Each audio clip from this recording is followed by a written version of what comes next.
नमस्कार, धर्म कथा में आपका स्वागत है। आज मैं आपको एक ऐसी कथा सुनाने जा रही हूं जिसमें प्रभु श्री राम की वजह से मां सती ने झूठ बोला। वो झूठ बोलने पर विवश हो गई। जी हाँ, गोस्वामी तुलसीदास जी द्वारा रचित रामचरितमानस के बाल कांड की ये कथा है। तो हुआ यूं कि जब प्रभु श्री राम और उनके भाई लक्ष्मण माता सीता की खोज में वन में भटक रहे थे ना, तो भगवान महादेव की बहुत इच्छा हुई कि वो प्रभु श्री राम के दर्शन कराएं। तो वो आ गए पृथ्वीलोक पर मां सती के साथ। तो जब भगवान ने, महादेव जी ने दूर से ही प्रभु श्री राम के दर्शन करे और वो आगे की तरफ बढ़ दिए और साथ साथ कहने लगे कि हे जगत के पालन करता, हे सच्चिदानंद ब्रह्मांड नायक, आपको नमस्कार। अब ये सुनकर मां सती थोड़ी सी विस्मय में आ गई, थोड़ी सी अचंभित हो गई। अब महादेव जी लगातार बहुत ज्यादा प्रसन्न नजर आ रहे थे।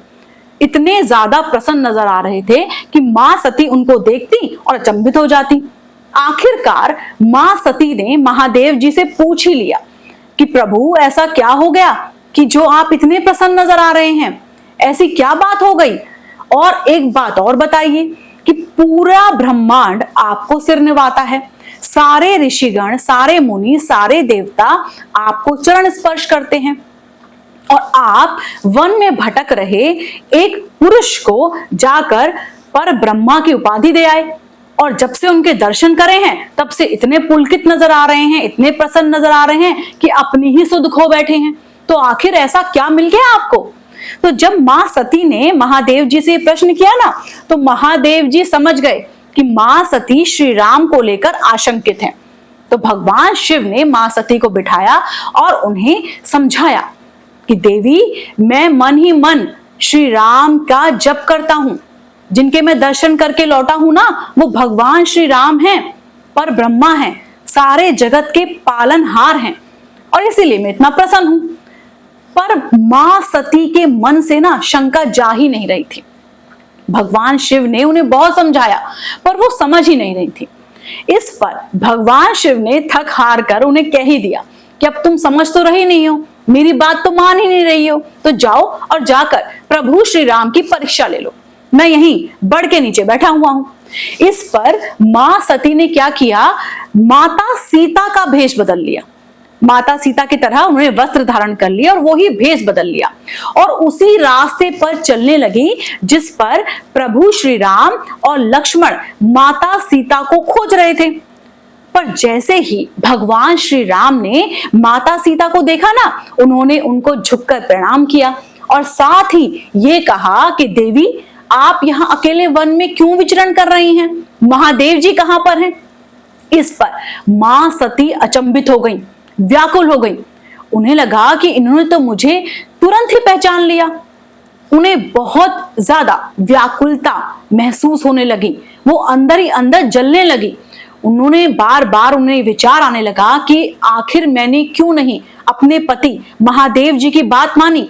महादेव जी ने मुझे कहा था कि ये प्रभु श्री राम हैं, पर फिर भी मैंने अपनी अज्ञानता का बोझ इस बात पर डाल दिया। अब मां सती के हाव भाव में वो व्याकुलता नजर आ रही थी। तो प्रभु श्री राम ने क्या करा, उन्होंने कहा कि क्यों ना ऐसा करूं कि मां सती को मैं अपना पर ब्रह्मा वाला रूप दिखाऊं, जिससे उन्हें थोड़ी शांति मिले। और उन्होंने यही किया। अब मां सती जहां भी देखती ना, तो उन्हें मां सीता, भगवान श्री राम और लक्ष्मण जी नजर आते और साथ ही सारे देवी देवता उनके चरणों में सिर निवाते नजर आते। यानी कि सभी दिशाओं में मां सती को प्रभु श्री राम के साथ पूरे राम दरबार के दर्शन हो रहे थे। जब मां सती ने इनका दर्शन किया तो उन्हें शांति तो मिल गई, लेकिन एक व्याकुलता, एक जलन उनके मन से नहीं जा रही थी कि मैंने अपने पति की बात क्यों नहीं मानी। उन्होंने मुझे बहुत समझाया था पर मैंने उनकी बात नहीं मानी। अब जब वो वापस भगवान शिव जी के पास जाने लगी, उन्होंने भगवान श्री राम को प्रणाम किया और वापस शिव के पास पहुंच गई। अब शिव जी तो सभी जानते हैं कि सब कुछ जान ही चुके थे।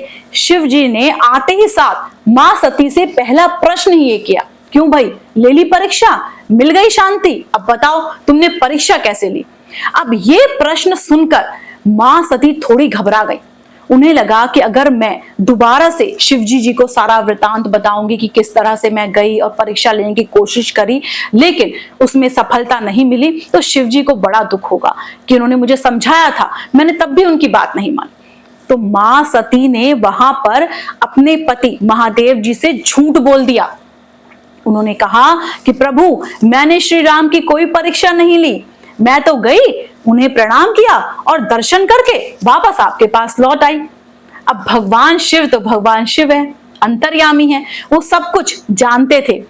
तो उन्होंने भगवान श्री राम को वहीं पर बैठकर प्रणाम किया और कहा, बहुरी रामनी ही सिर नवावा, प्रेरी सती ते झूठ कहावा, हरी इच्छा भारी बलवाना, हृदय विचारत शंभु सुजाना। जी हाँ, कैसी लगी आपको ये कथा मुझे कमेंट बॉक्स में जरूर बताइएगा। कोई कमी रह गई हो तो वो भी बताइएगा, और हाँ, प्लीज लाइक, शेयर और सब्सक्राइब जरूर कीजिएगा। नमस्कार।